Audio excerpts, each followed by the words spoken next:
Osta Sanlei. Good morning. This is April 27th, and we're going to do today's reading.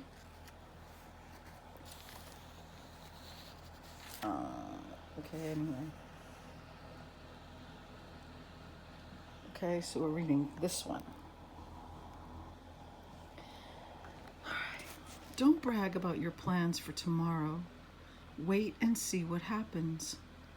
Don't praise yourself, let others do it. A rebel's frustrations are heavier than sand and rocks.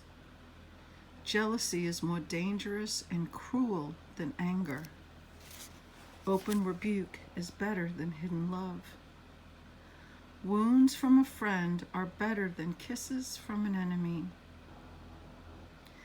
Trusted are the wounds of a friend, the ones that tell you the truth. Love you enough to tell you the truth. Even honey seems tasteless to a man who is full, but if he is hungry, he'll eat anything. A man who strays from home is like a bird that wanders from its nest. Friendly suggestions are as pleasant as perfume. Never abandon a friend, either yours or your father's. Then you won't need to go to a distant relative for help in your time of need. My son, how happy I will be if you turn out to be sensible. It will be a public honor to me. A sensible man watches for problems ahead and prepares to meet them. The simpleton never looks and suffers the consequences.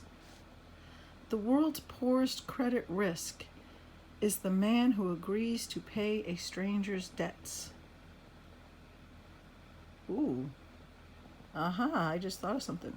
The world's poorest credit risk is the man who agrees to pay a stranger's debts.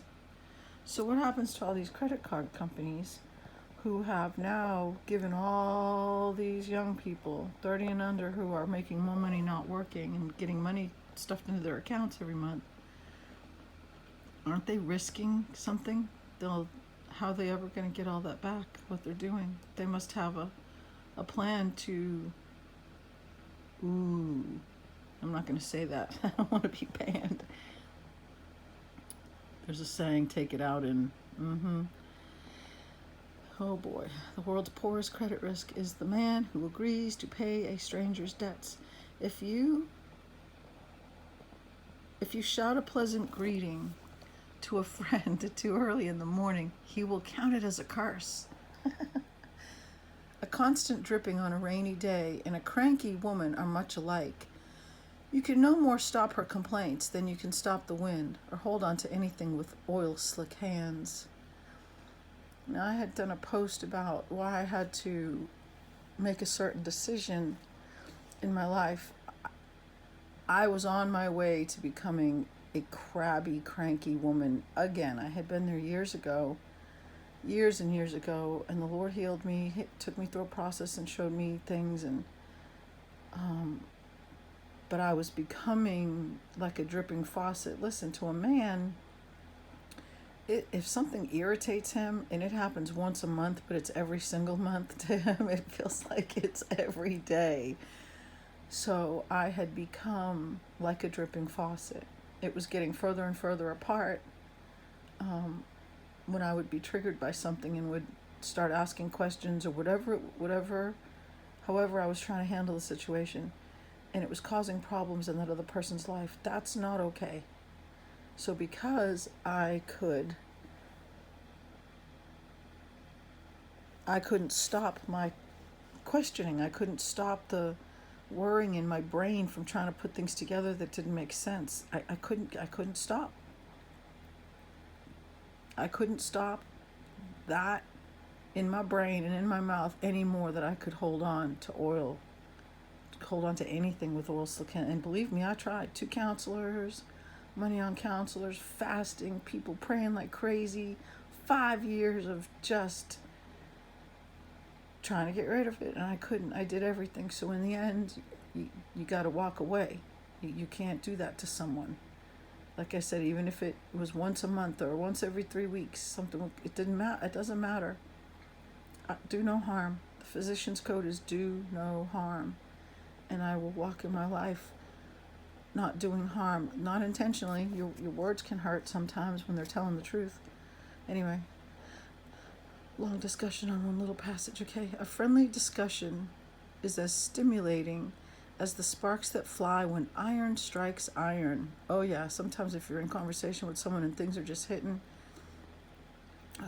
Met a woman not too long ago, and she just started telling me stuff in her life, and it was amazing. It was like, oh my goodness, I want to spend time with this woman. I want to hear her stories. And she knew I was a safe place that she could tell anything to. And we're very much alike in some ways, and I wish I could see her again. A workman may eat from the orchard he tends. Anyone should be rewarded who protects another's interests. Okay, so let's talk about the Mexican population, the Central American, and some of the South American population that helps us harvest our food in this nation. Seriously, people don't even think about that. A workman may eat from the orchard he tends. Hopefully they don't, because they're sprayed with so much stuff. They got to be washed first. Anyone should be rewarded who protects another's interests.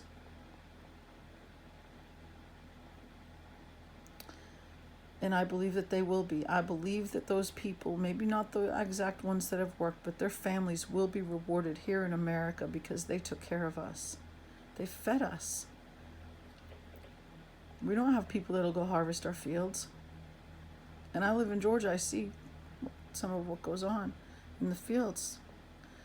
A workman may eat from the orchard he tends.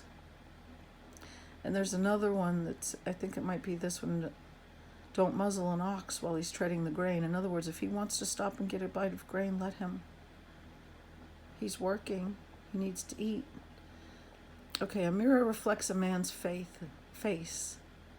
But what he is really like is shown by the kind of friends he chooses, or friends he doesn't have. Ambition and death are alike in this: neither is satisfied. The purity of silver and gold can be tested in a crucible, but a man is tested by his reaction to men's praise. Wow. We better be dead to men's praise, I'm telling you, because if you get elevated and then you get knocked right back down again, but you got that taste, it can ruin a person's life. You can't separate a rebel from his foolishness, though you crush him to powder. Riches can disappear fast, and the king's crown doesn't stay in his family forever, so watch your business interests closely. Know the state of your flocks and your herds. Then there will be lamb's wool enough for clothing and goat's milk enough for food for all your household after the hay is harvested and the new crop appears and the mountain grasses are gathered in. Riches can disappear fast, and the king's crown doesn't stay in his family forever. Only if you run out of inheritors. So watch your business interests closely. Take care of what you have. Know the state of your flocks and your herds. Then there will be lamb's wool enough for clothing and goat's milk enough for food for all your household after the hay is harvested and the new crop appears and the mountain grasses are gathered in. Yep. I'm talking about knowing the state of our flocks and herds. Good shepherds take care of them.